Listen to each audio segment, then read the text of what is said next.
ఉమ్మడి కరీంనగర్ జిల్లాలో danger bells మోగిస్తున్నాయి ప్రాజెక్టులు. డెడ్ స్టోరేజీకి అత్యంత చేరువలో ఉన్న డ్యాంలు, పడిపోతున్న భూగర్భ జలాలు భవిష్యత్తుపై భయాన్ని పెంచేస్తున్నాయి. తాగునీటికి కూడా అవస్థలు ఏర్పడుతున్నాయి. పరిస్థితిని చూస్తుంటే గతంలో ఎన్నడూ లేని కరువును కరీంనగర్ జిల్లా చవిచూడబోతోందా?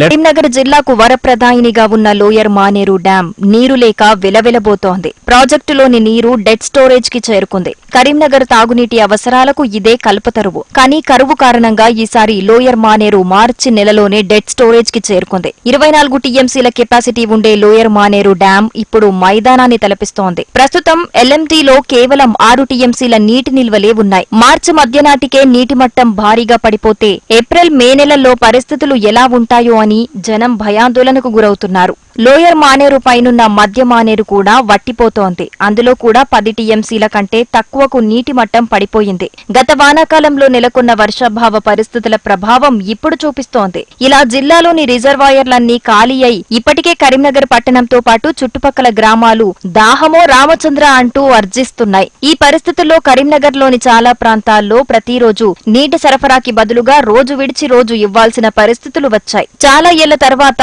ఎల్ఎండీలోని బూస్టర్ లిఫ్ట్లని సిద్ధం చేసుకుంటున్నారు అధికారులు. డ్యామ్ మొత్తం నిండిపోతుంది. నీళ్ళు కరువు అయినాయి. తాగడానికి నీళ్ళ కరువు అయింది.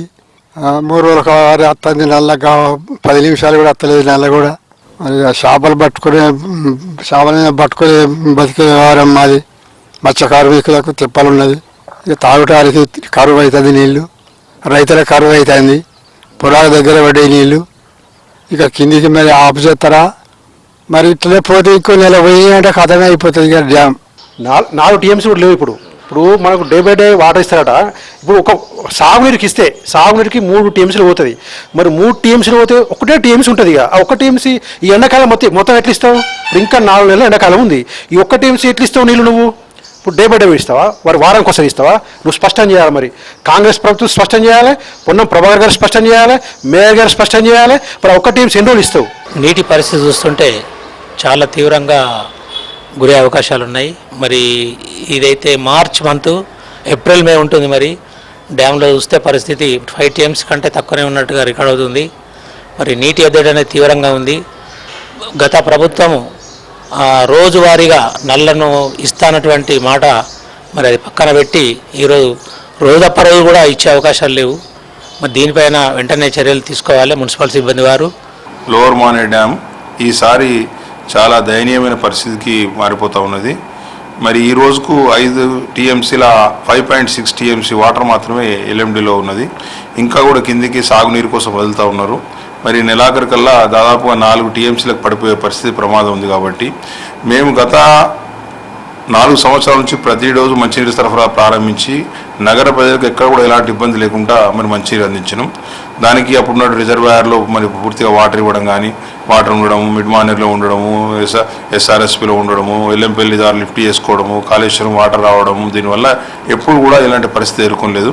పోయిన సంవత్సరం ఇదే రోజు ఇది రోజు 12 టీఎంసీల వాటర్ ఉండే, ఈరోజు 500 టీఎంసీలకు పడిపోయింది. మేము ప్రతిరోజు ఇచ్చే మంచినీటి సరఫరా కూడా ఇప్పుడు ఆల్టర్నేట్ డే కిందకి మార్చుకోవడం జరిగింది. శ్రీరామ్ సాగర్ ప్రాజెక్టు పరిస్థితి కూడా ఇలానే ఉంది. దీంతో ఎల్లంపల్లి డ్యాంలో ఉన్న నీటిని చాలా పొదుపుగా వాడుతూ వ్యవసాయానికి అందించే ప్రయత్నం చేస్తోంది ప్రభుత్వం. దీంతో ఎస్ఆర్ఎస్పీ ఎల్లంపల్లి నుంచి మిడ్ మానేరు, లోయర్ మానేరుకు నీటిని తరలించే పరిస్థితి కనిపించటం లేదు. ఇలాంటి పరిస్థితుల్లో లోయర్ మానేరు, మిడ్ మానేరు ఆయకట్టు ప్రాంతంలో వ్యవసాయానికి నీళ్లు లేక పంటలు ఎండిపోతున్నాయి. వాటర్ కోసం ఓవైపు రైతులు రోడ్డెక్కుతున్నారు. రైతుల విజ్ఞప్తి మేరకు 3000 క్యూసెక్కుల నీటిని పంట పొలాల కోసం కిందకు వదలాల్సి వస్తోంది. మరికొంత నీరు ఆవిరైపోతోంది. ఈ క్రమంలో మిడ్ మానేరు ఖాళీ అవుతూ ఉండగా ఎల్ఎండీలో కూడా 24 టీఎంసీలకు గాను కేవలం 6 టీఎంసీలకు నీటి నిల్వలు పడిపోవటం ఏప్రిల్ మే భవిష్యత్తును కళ్లకు కడుతోంది. వెంటనే ఆపేయండి. కరీంనగర్ ప్రజలకు తాగునీరు అందివ్వండి. కరీంనగర్ ప్రజలు మళ్ళీ బిందెలు తీసుకుని బయటకు రాని పరిస్థితి రావద్దు. గత 10 సంవత్సరాల నుంచి ఎక్కడ ఒక బిందె కూడా బయటకు రాలేదు మహిళా సోదరుమణులు. ఇప్పటికే నీటి మట్టి దగ్గర వలన బోరింగ్స్ మొత్తం ఎండిపోయినాయి. ప్రజలు చాలా ఇబ్బంది పడుతున్నారు.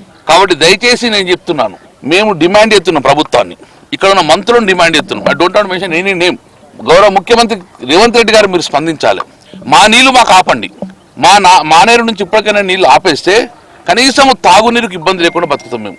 ఇక తాగునీటికి కేవలం ఎల్ఎండి మాత్రమే దిక్కుగా ఉన్న కరీంనగర్లో చాలా ఏళ్లకి కరువు ఛాయలు కనపడుతున్నాయి. కరీంనగర్ పట్టణంలోనే 60 డివిజన్స్ ఉండగా 29,531 నల్లా కనెక్షన్స్ ఉన్నాయి. 195 పబ్లిక్ కుళాయిలున్నాయి. ఎత్తైన ప్రాంతాలకు నీరెక్కని పరిస్థితి. సిటీ హైలెవెల్ జోన్ పరిధిలోని విద్యానగర్, చైతన్యపురి, జ్యోతినగర్, వావిలాలపల్లి, బుట్టి రాజారాం కాలనీ, సుభాష్ నగర్ వంటి ఎన్నో కాలనీలు నీటి ఎద్దడితో ఇప్పటికే సతమతమవుతున్నాయి. అంతేకాదు నగరంలో విలీన గ్రామాలైన రేకుర్తి, తీగలగుట్టపల్లి, సీతారాంపూర్, ఆరెపల్లి, వల్లంపహాడ్, సదాశివపల్లి, అల్గనూర్లో తాగునీటి సరఫరా అస్తవ్యస్తంగా మారింది. ఇంకాస్త ఎండలు ముదిరితే ఈ ప్రాంతాలకు ఇక ట్యాంకర్లే శరణ్యమయ్యే పరిస్థితులు కనిపిస్తున్నాయి. గతంలో 70 మిలియన్ లీటర్ల నీటిని శుద్ధి కేంద్రానికి పంపేవారు. అలా ఫిల్టర్ బెడ్ లో శుద్ధి చేయగా 66 మిలియన్ లీటర్లను నగరానికి సప్లై చేసేవారు. కానీ ఇప్పుడు 60 ఎల్ఎండీలే ఫిల్టర్ బెడ్ కు పంపుతూ ఉండటంతో నీటి సరఫరాలో అంతరాయం ఏర్పడింది. దీంతో నగరంతో పాటు చుట్టుపక్కల గ్రామాలన్నీ దాహమో రామచంద్ర అంటూ మార్చి మధ్యలోనే ఆర్తనాదాలు పెడుతున్నాయి. ఇప్పటికే మైదానాన్ని తలపిస్తున్న లోయర్ మానేరు డ్యాంలో నీటి నిల్వలు ఇలాగే తగ్గిపోతే భవిష్యత్ కరీంనగర్ మరో బెంగళూరును తలపిస్తుందన్న అనుమానాలు ఆందోళన కలిగిస్తున్నాయి. అయితే ఎట్టి పరిస్థితుల్లోనూ కరీంనగర్ కి తాగునీటి ఇబ్బందులు రానివ్వమని ప్రభుత్వ పెద్దలు చెబుతున్నారు. కరువు కారణంగా నీటిని పొదుపుగా వాడుకోవాలని